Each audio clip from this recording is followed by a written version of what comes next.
Samantala ngayong pong umaga, bubuksan na daw yung bike lane sa Marcos Highway sa Marikina City. Kaya puntahan na po natin at naroon ang ating kapusong si Ivan Mayrina. Ivan! Yes, Connie, magandang umaga sa inyo dyan. Magandang umaga sa mga kapwa ko siklista. 7:30 ngayong umaga, bubuksan na nga ng MMDA itong bike lane sa kahabaan ng Marcos Highway. Magsisimula ito dito sa Evangelista Footbridge at magtatapos hanggang sa Masinag. Kabuang 4.5 kilometers ito, Connie.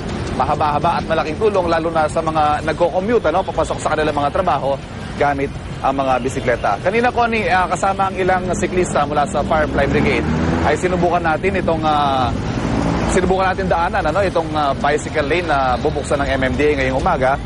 Tulad ng nakikita ninyo, medyo may kadiliman itong bike lanes at kulang pa sa lighting. Isa siguro yon sa mga puna na pwede nating iparating sa MMDA at pwede nilang i-improve pa.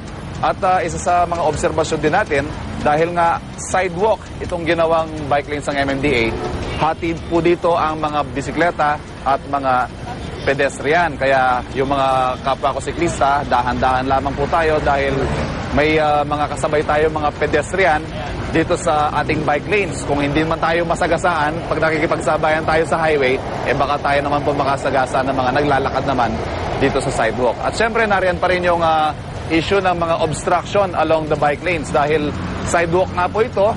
May mga konting obstructions tayo na daanan, may poste ng LRT dyan.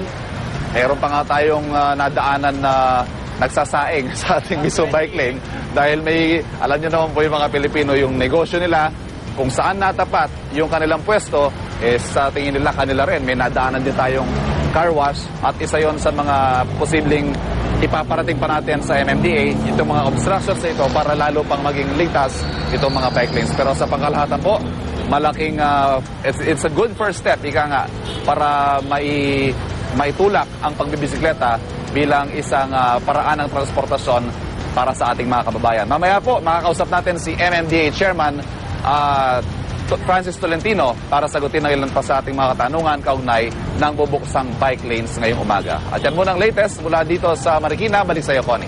Maraming salamat, Ivan, at ingat ka dyan.